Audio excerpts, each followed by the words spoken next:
It's an extremely busy offseason for the Boston Celtics, and I'm Sierra Goodwill here with Scott Souza here to help break it down after we heard from Danny Ainge on Wednesday afternoon. For the first time since his heart attack back in April, let's mention quickly that he is in good health, he's in good spirits. He said other than eating a couple more plants, that there's no big lifestyle changes. His role with the Celtics is not going to change, so that's good news on that front.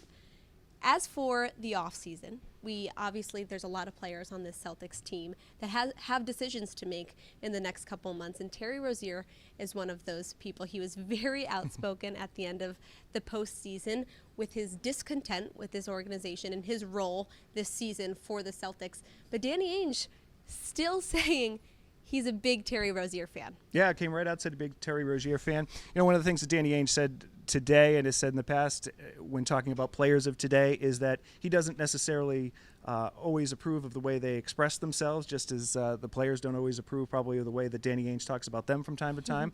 But he did leave open that possibility, and I know that Celtics fans, you know, a lot of them have kind of written off Terry Rozier and have tossed away their scary Terry T-shirts, or at least put them back in the far reaches of the closet. But Danny Ainge did indicate that if his role was what he would like it to be, he doesn't see any reason why Terry Rozier wouldn't want to be back in Boston. Now that obviously ties in greatly with the possibility of Kyrie Irving coming back this year. I don't see any scenario where Kyrie Irving and Terry Rozier are both back just because, you know, Terry Rozier wants that playing time. But if they find out that Kyrie Irving is definitely moving on, I think they would entertain the idea of bringing back Terry Rozier, especially because as a restricted free agent, they are in a position of power when it comes to re-signing him. We saw that with Marcus Smart last year, and we've seen that with restricted free agents in the past.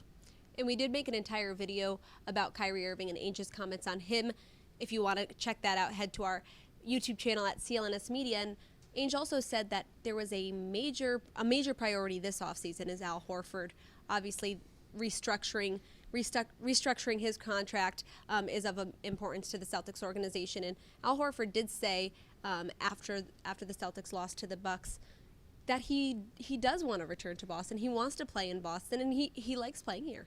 Yeah, I think for Al Horford, probably the biggest concern is that he doesn't want to become kind of a pawn in Boston's rebuilding. He doesn't want to opt into that contract and then have his money used to go to someplace like New Orleans where he doesn't necessarily want to play, and then he's basically signed in and basically signed away a year of his career. But he has indicated, from all indications, it seems like he's happy. He and his family are happy here in Boston. They raised their family here in Boston. He seems to like the coaching staff, likes Brad Stevens and Danny Ainge.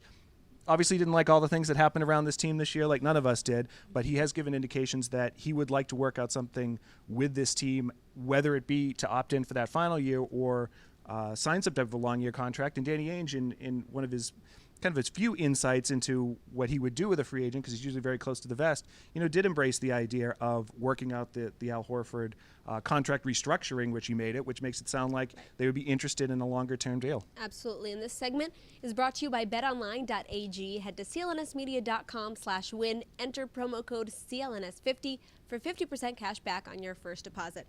And Ainge also spoke about Gordon Hayward and Jaylen Brown, saying that those two players are who he thought bought into their roles on this team the best, regardless of whether they were coming off the bench, whether they were the superstar on the floor to start the game.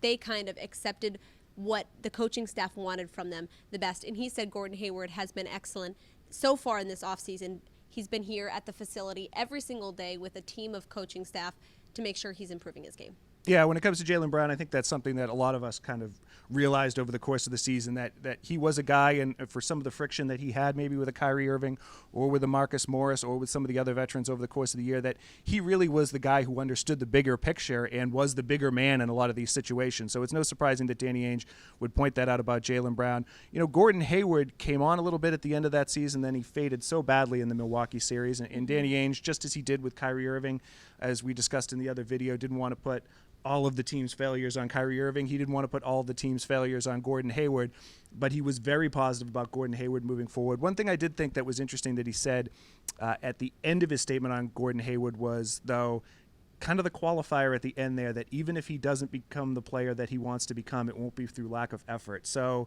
I think there is an acknowledgement there that there is still a hill to climb for Gordon Hayward. They're all very hopeful that they're going to get the Gordon Hayward who was an all-star in Utah and that was signed to the max contract, but there is an understanding that he still showed at the end of the season that he's got a ways to go.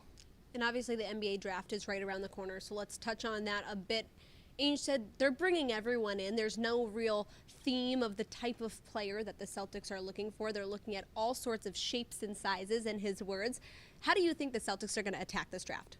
I think they're going to – it's tough because you have those 3 first-round picks. You have picks in the second round. To be honest, I think a lot of people are a little bit more looking forward to July 1st on this team than they are at the draft. But, that is a major thing, and you are going to be losing some players over the years. And we have seen in some of these playoffs, as much as people talk about if you don't have a pick in the top 5, it doesn't matter. If you don't have a pick in the top 7, it doesn't matter. But then you look at teams in these playoffs, don't even worry about Giannis, but a player like, Siakam in Toronto and all the later first-round and second-round draft picks that Golden State has. It's more difficult to come up with that guy after number 10, but it's also part of your job to be able to scout those guys and be able to come up with the guys that maybe in the 15 or 20. You might not be able to hit on all 3, but if you hit on one of the 3, then you've got a young cornerstone player under cost control for years down the road, and that gives you flexibility when it comes to forming the rest of your roster. So even though it might not be the complete sexiest names that we talk about leading up to that draft, a very important night for the Celtics and one that they're going to put a lot of work and effort into. For all of our Celtics offseason coverage leading up to the draft and beyond, head to our website at clnsmedia.com and subscribe to our YouTube channel at CLNS Media.